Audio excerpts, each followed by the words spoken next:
ശിവനെ പ്രീതിപ്പെടുത്തുന്നതിനായി മൃഗണ്ഡ മുനി വർഷങ്ങളോളം തപസ്സനുഷ്ഠിക്കുകയും ഒരു പുത്രനെ ജനിപ്പിക്കാനുള്ള വരം തേടുകയും ചെയ്തു. ശിവ ഭഗവാൻ അവരുടെ പ്രാർത്ഥന കേട്ടു. ഒരു വരം നൽകി. നിനക്കൊരു മകൻ ജനിക്കും. പക്ഷേ 2 വഴികളുണ്ട്. ഒന്നാമത്തെ, ദീർഘായുസുള്ള ബുദ്ധിമാന്യം സംഭവിച്ച മകൻ. രണ്ടാമത്തെ, അപാരം ജ്ഞാനവും ഭക്തിയുമുള്ള പക്ഷേ 16 വയസ്സിൽ മരിക്കുന്ന മകൻ. മൃഗണ്ഡ രണ്ടാമത്തെ തിരഞ്ഞെടുത്തു. 16-ാം വയസ്സിൽ മരിക്കാൻ വിധിക്കപ്പെട്ട മാതൃകാപരമായ ഒരു പുത്രനായ മാർക്കണ്ഡേയനെ അനുഗ്രഹിച്ചു. മാർക്കണ്ഡേയൻ വേദങ്ങളിലും ശാസ്ത്രങ്ങളിലും പ്രാവീണ്യം നേടി. ശിവന്റെ വലിയ ഭക്തനായി വളർന്നു. 16-ാം വയസ്സിന് തൊട്ടുമുമ്പ് ദുഃഖിതരായ മാതാപിതാക്കളിൽ നിന്ന് തന്റെ വിധി മനസ്സിലാക്കിയ അദ്ദേഹം കഠിനമായ തപസ്സുകളിൽ ഏർപ്പെടാൻ തുടങ്ങി. മരണദിവസം ദേവന്റെ അനിക്കോണിക്ക രൂപത്തിലുള്ള ഒരു ലിംഗത്തിൽ ശിവനെ ആരാധിക്കുന്നത് തുടർന്നു. യമൻ നേരിട്ട് മാർക്കണ്ഡേയന്റെ ജീവൻ അപഹരിക്കാൻ വന്നു.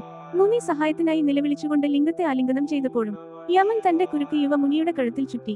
അത് ലിംഗത്തെയും വലയം ചെയ്തു. കോപാകുലനായ ശിവൻ ലിംഗത്തിൽ നിന്ന് പുറത്തുവന്ന് തന്റെ ഭക്തനെ രക്ഷിക്കാൻ യമനെ ആക്രമിച്ചു. അതിന്റെ ശേഷം ശിവൻ മാർക്കണ്ഡേയനു ചിരഞ്ജീവിത്വം നൽകി. അദ്ദേഹം ഇന്നും ജീവിച്ചിരിപ്പുണ്ടെന്ന് വിശ്വാസമുണ്ട്. അതുകൊണ്ടാണ് ഇന്ന് വരെ ആരെങ്കിലും ദീർഘായുസ്സിനായി പ്രാർത്ഥിക്കുമ്പോൾ ശിവനെ മാർക്കണ്ഡേയന്റെ രക്ഷകനായ മഹാകാലേശ്വരൻ എന്നു വിളിച്ചു പ്രാർത്ഥിക്കുന്നത്. ഭക്തിയുടെ ശക്തി മരണത്തെയും ജയിക്കും.